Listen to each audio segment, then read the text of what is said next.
Assalamualaikum warahmatullahi wabarakatuh.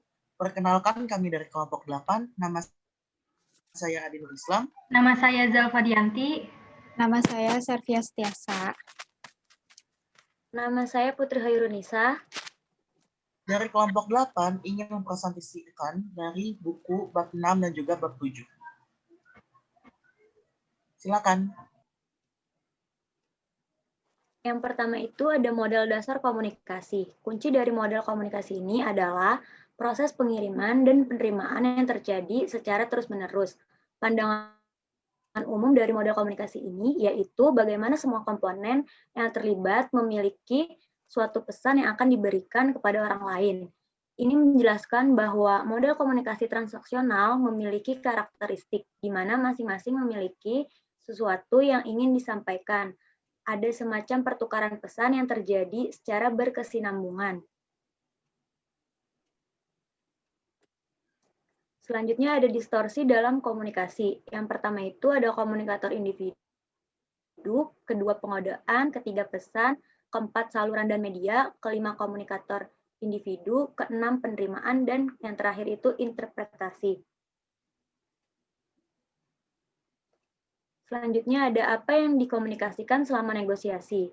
Yang pertama, tawaran balik dan motif. Pesan tawaran dan tawaran balik merupakan hal yang dinamis dan interaktif. Proses ini secara terus-menerus merevisi parlementer negosiasi dan akhirnya menyempitkan tentang tawar-menawar serta mengarah diskusi menuju poin penyelesaian. Selanjutnya ada informasi mengenai alternatif.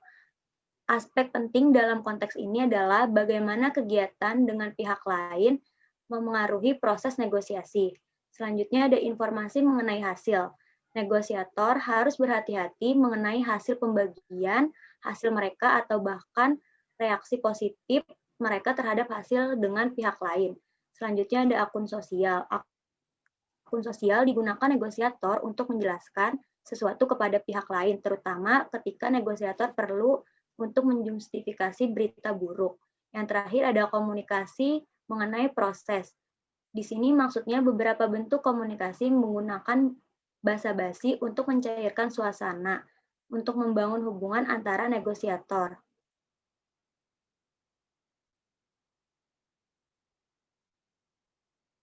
Selanjutnya ada 3 pertanyaan kunci dalam komunikasi negosiasi. Yang pertama ada apakah negosiasi bersifat konsisten dan atau adiktif? Dalam komunikasi, negosiasi cenderung bersifat konsisten terhadap strategi yang mereka gunakan. Yang kedua, ada apakah hal yang disebutkan di awal negosiasi berguna? Maksudnya adalah komunikasi dalam 5 menit pertama memiliki pengaruh besar terhadap kesepakatan yang akhirnya disepakati oleh kedua belah pihak. Pertanyaan yang ketiga ada apakah informasi yang diterima dalam negosiasi selalu lebih baik? Menerima banyak informasi selama negosiasi dapat merugikan negosiator.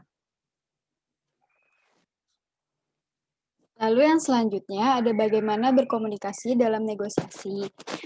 Terdapat 3 aspek yang berhubungan dengan bagaimana berkomunikasi dalam negosiasi. Yang pertama, karakter bahasa yang digunakan oleh orang yang berkomunikasi. Dalam negosiasi, bahasa beroperasi dalam 2 level. Yang pertama, level logikal.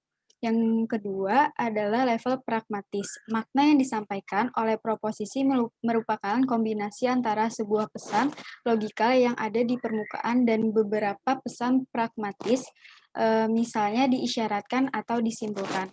Para pihak yang terlibat komunikasi dalam negosiasi akan tergantung pada kemampuan pembicara untuk mengodekan pemikiran yang tepat dan kemampuan pendengar untuk memahami kunci pesan yang disampaikan.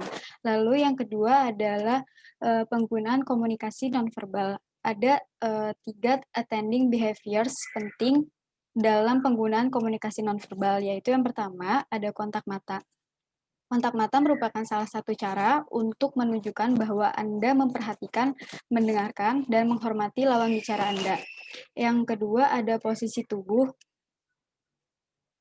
Jika Anda menerima dan menyetujui pesan lawan bicara Anda, perlu diperhatikan untuk tidak menunjukkan sikap tidak hormat melalui sikap tubuh dengan bungkuk, berbalik, ataupun mengangkat kaki ke atas meja.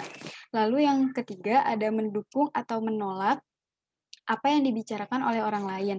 Tindakan mendukung contohnya diisyaratkan dengan tindakan kontak mata secara singkat, anggukan kepala, dan sebuah senyuman. Sedangkan tindakan menolak contohnya dapat diisyaratkan kerutan dahi, pandangan marah, dan gelengan kepala. Lalu yang terakhir ada pemilihan saluran komunikasi. Komunikasi dialami secara berbeda-beda ketika komunikasi tersebut muncul melalui saluran yang berbeda. Penggunaan teknologi dalam negosiasi biasanya disebut e-negotiation. Contohnya email, tetapi sejumlah bukti menunjukkan kesimpulan bahwa negosiator yang menggunakan email perlu untuk bekerja lebih keras dalam hal membangun hubungan personal dengan pihak lain. Lalu teknik untuk meningkatkan komunikasi dalam negosiasi ada 3. Yang pertama, penggunaan pertanyaan. Dalam negosiasi, pertanyaan itu dibagi menjadi 2, yaitu yang pertama, pertanyaan yang dikelola, menyebabkan perhatian dan menyiapkan pemikiran pihak lain untuk pertanyaan selanjutnya. Lalu yang kedua, ada pertanyaan yang tidak dikelola, yang menyebabkan kesulitan untuk memberikan informasi. Dan yang poin kedua adalah mendengarkan. Terdapat 3 bentuk utama dalam mendengarkan negosiasi, yaitu mendengarkan pasif, pengakuan, mendengarkan aktif. Lalu yang poin ketiga adalah pembalikan peran. Pembalikan peran merupakan alat efektif untuk meningkatkan komunikasi dan pemahaman yang tepat terhadap posisi lain dalam negosiasi.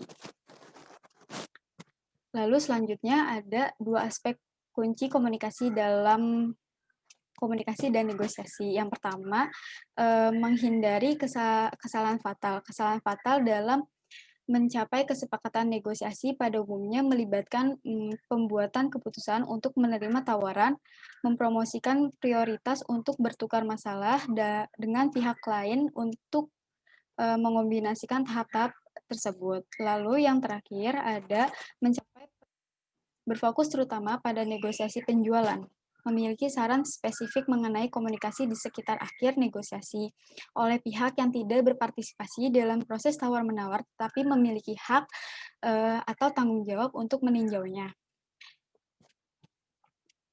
Lalu yang selanjutnya kita masuk ke bab 7, menemukan dan menggunakan kekuatan negosiasi. Definisi kekuatan itu sendiri adalah power menyangkut kemampuan yang melekat dalam diri seseorang, organisasi, ataupun lembaga untuk memainkan pengaruh kepada pihak lain sehingga pihak tersebut akan mengikuti atau menuruti kemauan dari pihak yang memengaruhinya. Contohnya, pada sebuah organisasi terdapat kepala proyek, kelompok-kelompok, dan pelaksana tugas yang menemukan bahwa mereka secara efektif mempengaruhi pihak lain tanpa memiliki kekuasaan formal atau hubungan laporan langsung yang untuk memberikan perintah langsung. Akibatnya, manajer harus menguasai penggunaan pengaruh tanpa kekuasaan agar pekerjaannya terselesaikan dan mencapai tujuan kelompok tersebut. Selanjutnya.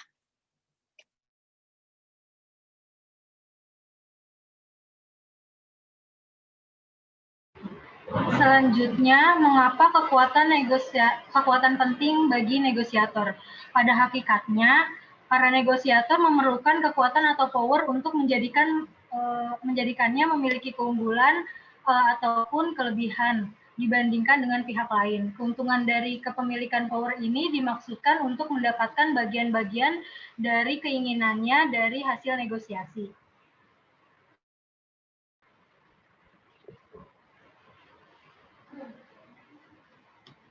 Selain itu, motivasi untuk memiliki power dalam negosiasi menurut Lewicki, Saunders, dan Minton biasanya muncul 1 atau 2 persepsi saat sedang menggali kekuatan negosiasi. Yang pertama, para negosiator mempercayai bahwa mereka memiliki sedikit kekuatan bernegosiasi dibanding dengan pihak lain pada saat ini.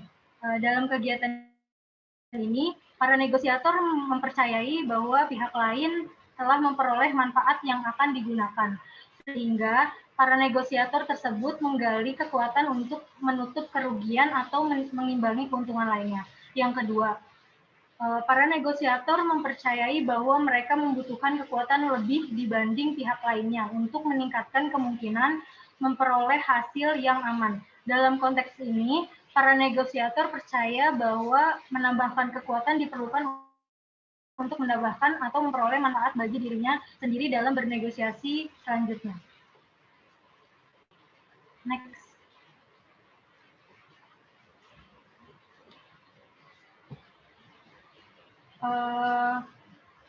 Sumber kekuatan. Menurut French dan Raven, 1959 mengidentifikasi 5 jenis faktor, yaitu yang pertama, kekuatan berbasis pengalaman. Berasal dari keunikan, informasi lebih dalam mengenai sebuah subjek. Yang kedua, kekuatan berbasis hadiah. Berasal dari kemampuan memberikan hadiah terdapat apa yang telah mereka lakukan. Yang ketiga, kekuatan berbasis pemaksaan. Bersumber dari kemampuan menghukum pihak lain untuk tidak melakukan apa yang tidak diinginkan. Yang keempat, kekuatan berbasis keabsahan. Bersumber dari memegang kekuasaan dalam sebuah kantor atau semacam lembaga formal dan menggunakan kekuasaannya berkaitan dengan kantor tersebut. Contohnya, seorang wakil presiden atau direktur.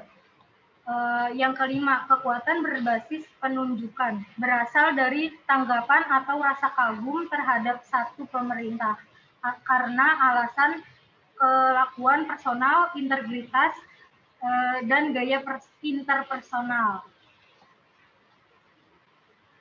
Next. Kekuatan berdasarkan informasi.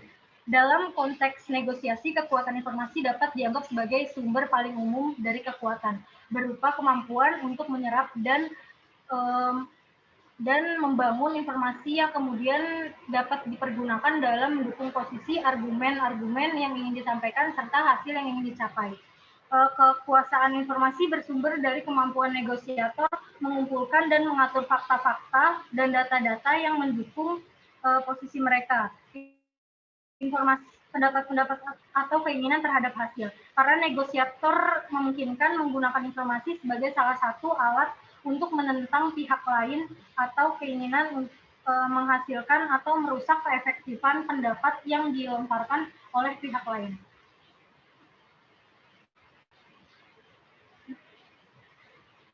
Kekuatan berdasarkan perbedaan kepribadian individu.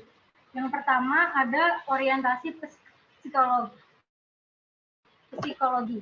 Setiap individu memiliki orientasi psikologi yang berbeda terhadap situasi sosialnya. Berdasarkan Dewey, ketiga orientasi yang terpenting adalah orientasi kognitif, orientasi motivasional, dan orientasi moral. Orientasi kognitif adalah berdasarkan Burrell dan Morgan 1979 menyatakan bahwa setiap perbedaan individu dalam bingkai ideologi dan referensi berpusat pada pendekatan mereka terhadap kekuatan. Mereka mengidentifikasi menjadi 3 jenis bingkai ideologi. Yang pertama, bentuk kesatuan ditandai dengan kepercayaan bahwa masyarakat terintegrasi secara keseluruhan dan bahwa minat setiap individu dan kelompok merupakan sebuah kesatuan. Yang kedua, bentuk yang radikal ditandai oleh kepercayaan bahwa masyarakat berbeda dalam perselisihan sosial, politik, dan ketertarikan kelompok yang berkesinambungan. Yang ketiga, bentuk pluralis ditandai dengan kepercayaan bahwa kekuatan didistribusikan secara relatif sama di seluruh kelompok yang berbeda, yang bersaing dan melakukan tawar-menawar untuk pembagian keseimbangan kekuatan yang berkesinambungan. Yang kedua, orientasi motivasional. MC Slelen dan Burtam mengidentifikasi perbedaan individu dalam motif kekuatan atau watak seorang memiliki kebutuhan tinggi dalam mempengaruhi dan mengontrol orang lain, serta untuk mencari letak kekuasaan dan kekuatan. Selanjutnya, orientasi moral. Soleman 1997 mencatat bahwa terdapat hubungan positif yang signifikan antara ide implik seseorang mengenai egalitarianisme serta pemikiran untuk membagi kekuasaan pada pihak yang memiliki kekuatan rendah. Next.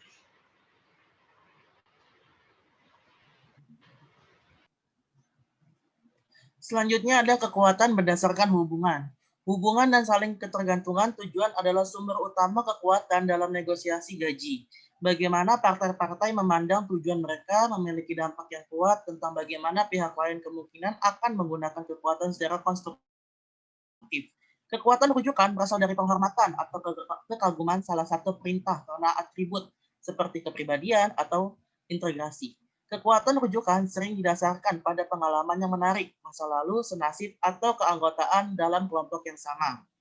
Kekuatan ikatan antara individu dapat ditentukan dengan seberapa sering mereka berinteraksi, berapa lama mereka telah mengenal satu sama lain, berapa dekat hubungan pribadi atau mutualitas yang ada dalam hubungan, sehingga masing-masing memberikan kontribusi yang sama dalam memberi dan menerima.